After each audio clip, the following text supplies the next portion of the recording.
Indirect fire from mortars, missiles, and artillery shells is a very serious concern for armed forces in a battle. But thanks to point defense systems like the CRAM, indirect fire of this nature may have met its match. The CRAM, standing for Counter Rocket Artillery and Mortar, is a land-based phalanx weapon system with the capability of integration with other protection sensors and systems. The system is designed and manufactured by the American company Raytheon. Phalanx is a rapid-fire, computer-controlled radar and 20mm gun system that automatically acquires, tracks, and destroys enemy threats that have penetrated all other ship defense systems. The Phalanx was designed in the beginning as a ship-based anti-missile system.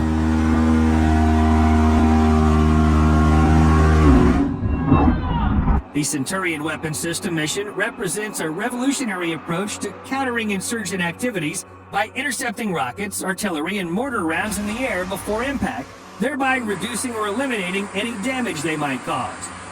The CRAM's naval equivalent, the Phalanx Close-In Weapon System, CWIS, was first developed as an automated weapons defense system in 1973 and incorporated a 20mm M61 Vulcan Gatling gun autocannon used since 1959. The Navy Phalanx system was first appraised as a possible ground-based variant in 2004. Phalanx was selected partly because it could be readily interfaced with a multitude of sensors and systems designed to provide an overarching protection umbrella of sights on the ground.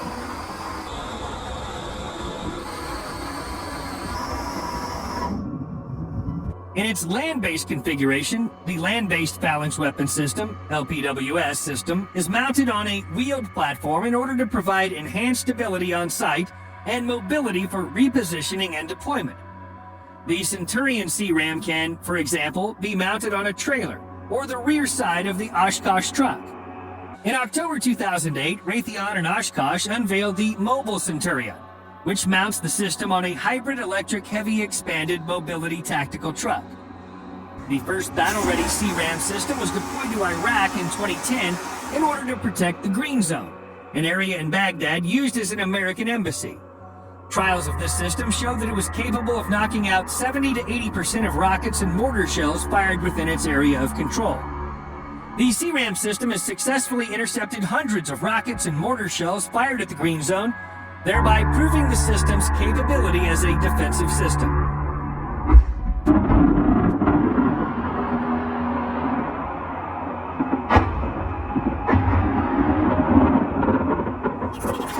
Like its naval counterpart, the CRAM utilizes advanced search and track Ku-band radar systems that feature closed-loop spotting technology to automatically acquire and track targets and engage them. Ku-band, in case you're not aware, is a portion of the electromagnetic spectrum in the microwave range of frequencies between 12 and 18 gigahertz. Similar systems were installed on the Space Shuttle to help identify and track other spacecraft.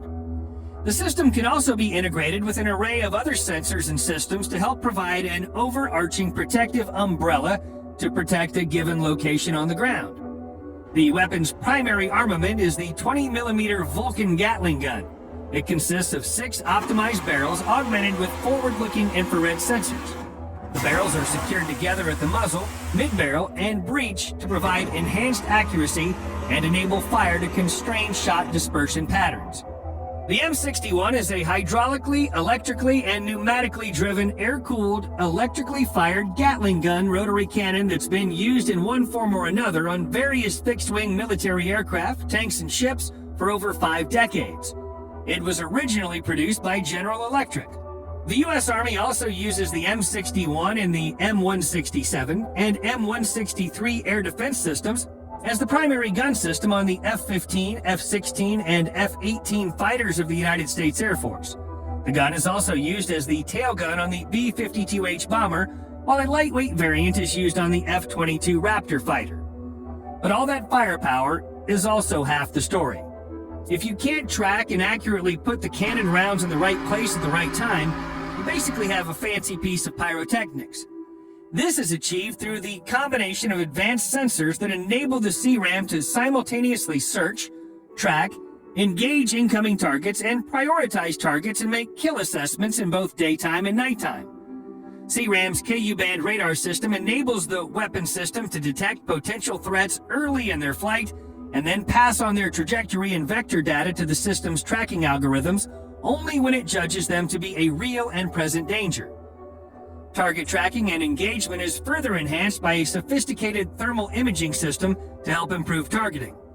This system operates in the 8 to 12 micron wavelength range and is mounted on a stabilizing pedestal attached to the weapon's main antenna radome. It provides very reliable night and day passive search and tracking, while also improving the overall anti-air warfare performance of the system in multi-path environments.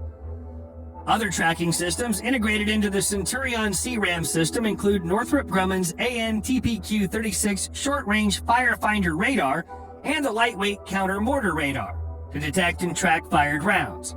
This hardware is controlled by fire control subsystems like Northrop Grumman Mission Systems Forward Area Air Defense Command and Control System, which ties together the sensors and weapons of the Army's short-range air defense battalions.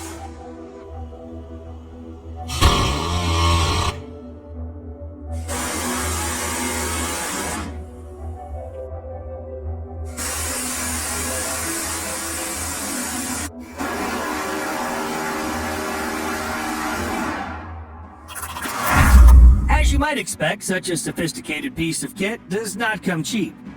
Each CRAM system costs somewhere in the range of $10 to $15 million, depending on the final spec of the units purchased. But that's only the cost to initially acquire the technology.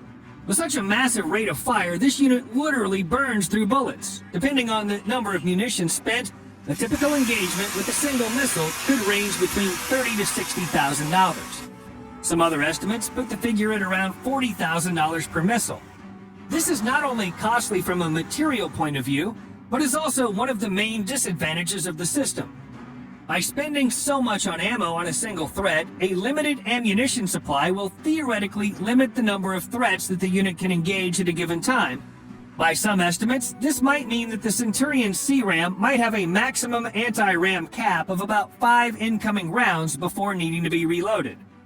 The system has some other perceived weaknesses too. For example, it takes about 5 seconds to acquire, lock onto, and engage a threat. It also has a fairly short effective range of between 100 and 1,000 meters.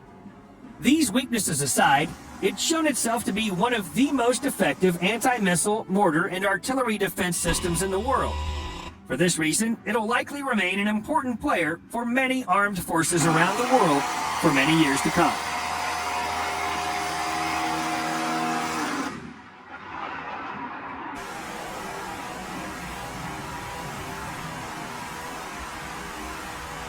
You